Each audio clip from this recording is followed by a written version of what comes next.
Hello and welcome to Esports Go. I'm Matt Brown. Another day in the Overwatch League, and it was an important one Thursday. Our match of the day covers two teams in the hunt for a Stage 3 playoff spot, the Seoul Dynasty and the Philadelphia Fusion. We're on Anubis, and the Dynasty's push leaves much to be desired. The Fusion are completely shutting them down, and the Dynasty's defense is even more impressive. The Fusion do not have an answer for Munchkin's Widowmaker. He is getting picks that prevent the Fusion from getting any real traction on the point. The Dynasty take map 1. On map 2, it's just so close. The Dynasty do not have a single tick on Blizzard World, and the Fusion's attack is no better. EQO finally clears a path for the Fusion with a barrage, and the Fusion take the point and tie it all up going into halftime. On Nepal, the Fusion will 2-0 sweep to put them ahead going into map 4. So the Dynasty need a full stop here to bring it to a map 5 tiebreaker. The Fusion are not able to get it done, and we are heading to Oasis for the second time tonight. On City Center, Fraggy goes on a tear, mowing through the Dynasty to secure round 1 to the Fusion. In round 2, the Dynasty are making it impossible for the Fusion to gain control of the point at all. A Graviton Surge and a Coalescence ensure a round 2 win for the Dynasty.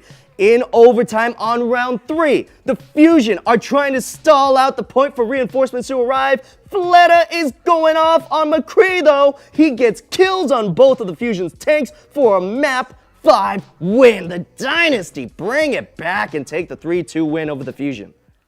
So the Fusion are all but officially out of the running for a stage playoff spot. Seoul notched their first of important wins this week. Now they have to go on and face the Excelsior on Saturday. I think a lot can change in the stage standings before the week is over. Okay, now we go to another big match. More so for the LA Gladiators than their opponent, the London Spitfire, but two good teams going at it nonetheless.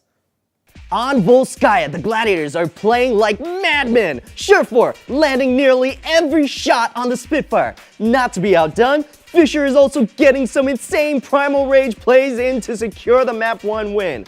On map 2, the Spitfire's communication is completely off. The Gladiators are able to sneak the point A from them. For some reason, the Spitfire are not fighting on the point. What's going on? Later on in the map, the Gladiators cap off their Blizzard World push with a slick self-destruct to secure the map 2 win.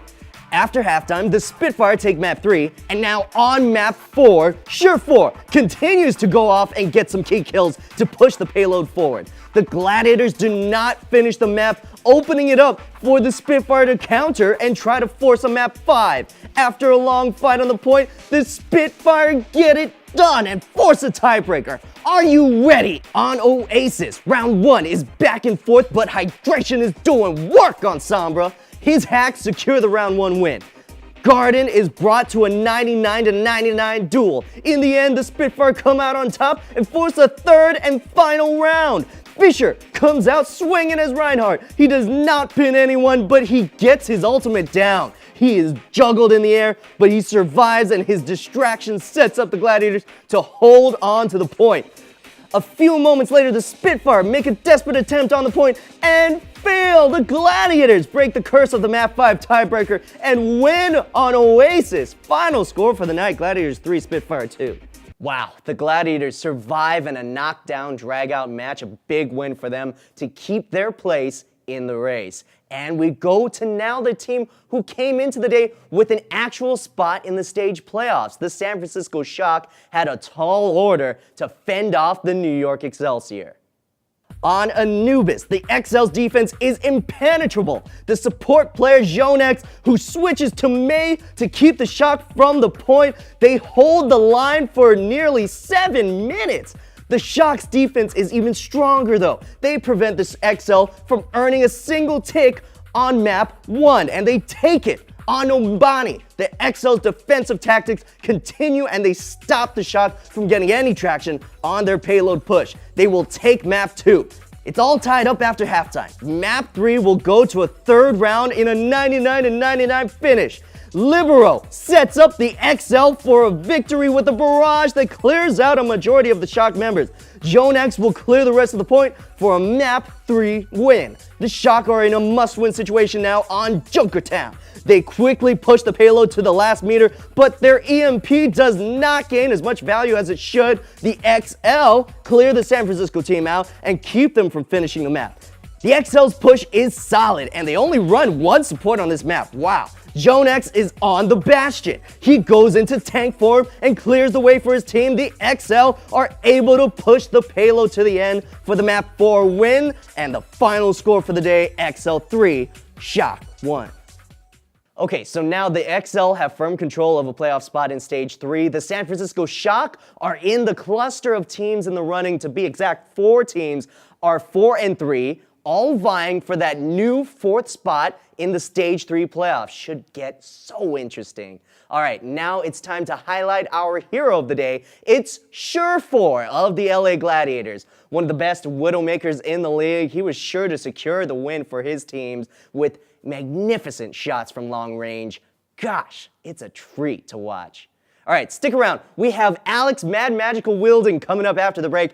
Get ready for some League of Legends right after this.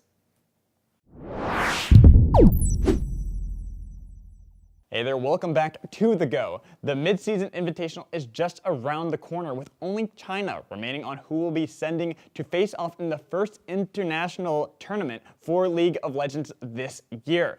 While China is the only team waiting on their finals to complete, the international wildcards have already concluded their spring seasons. In fact, just a few days ago, the draw-ins were completed to sort the 8 teams from around the world into 2 separate groups.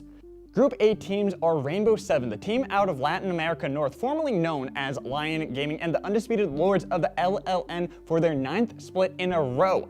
Gambit Esports, the Commonwealth of Independent States team from the LCL with several familiar faces such as PvP Steos and Kira of 2016 ANX fame, and Diamond Prox and Edward from the Moscow 5 glory days. Chaos Latin Gamers out of Latin America South, and the team that played spoilers in the 2017 Worlds to young generation that enabled Fnatic to take their first playoff win group. Lastly, Ascension Gaming, who took first in the Garena Pro League, all thanks to part Vietnam receiving their own regional slot for MSI. Ascension had been playing in 2nd place for some time due to the power of Vietnam in the GPL.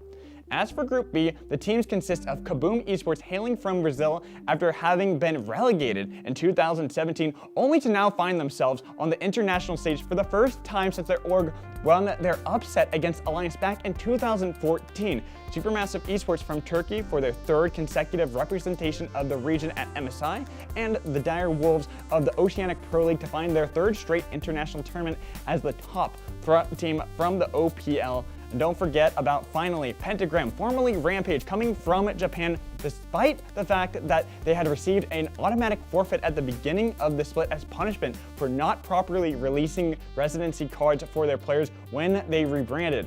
As stated before, Group A is the team that should be a lot more hotly contested from all the teams compared to Group B. Group B has both Supermassive Esports, a team that went 26-2 in the TCL, as well as the TCL being a historically strong international wildcard region, alongside Kaboom Esports, who have had a meteoric rise from the ashes of 2017, even though they only had a few swaps in players instead of going for a whole new roster. Unfortunately for the Dire Wolves and Pentagram, they both have seen international play with a total record between them from 2017 Worlds being 1-7. Wrapping back to Group A, Rainbow 7 and Chaos Latin Gamers have had a bit more success from their stints at Worlds, where they then, Lion Gaming, were able to move to the 2nd round of the group stage.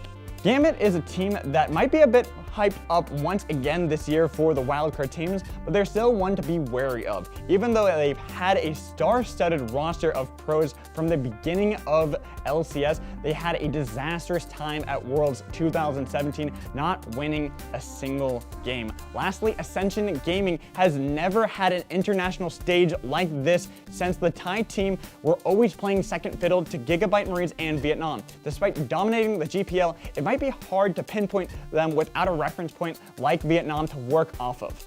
which is why I will state that Group B should look like one with Supermassive coming out on top with the potential for Kaboom to challenge them, and Group A might be a little bit more all over the place, but kind of look towards Rainbow 7 and Ascension as the two teams on my watch list. While I love Gambit, their recent history shows a lot of promise at home, but not abroad.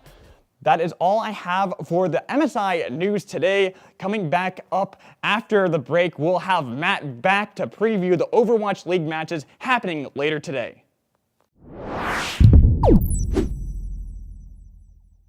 Hey, welcome back. Here's the Overwatch League action for Friday. First, the Dallas Fuel meet the Boston Uprising in the first match. Boston looking to stay undefeated in the stage. In match 2, it'll be the LA Gladiators and the Houston Outlaws. Really good match here, considering that Houston just knocked off the LA Valiant and could be able to knock out the Gladiators in terms of playoff contention. Keep your eye on that excellent DPS matchup between Surefour and Lynxer. Woo, I'm excited for that one. And rounding it out will be the LA Valiant, a team looking to recover against the Florida Mayhem. Good opportunity for Florida to pounce on a potentially reeling Valiant squad. And that's all we have here today. Check out our website, challengemedia.tv, for all your gaming news. Follow us on Facebook and Twitter as well. For Mad Magical and the rest of our Challenge TV crew, thanks for watching Esports Go. We'll see you next time.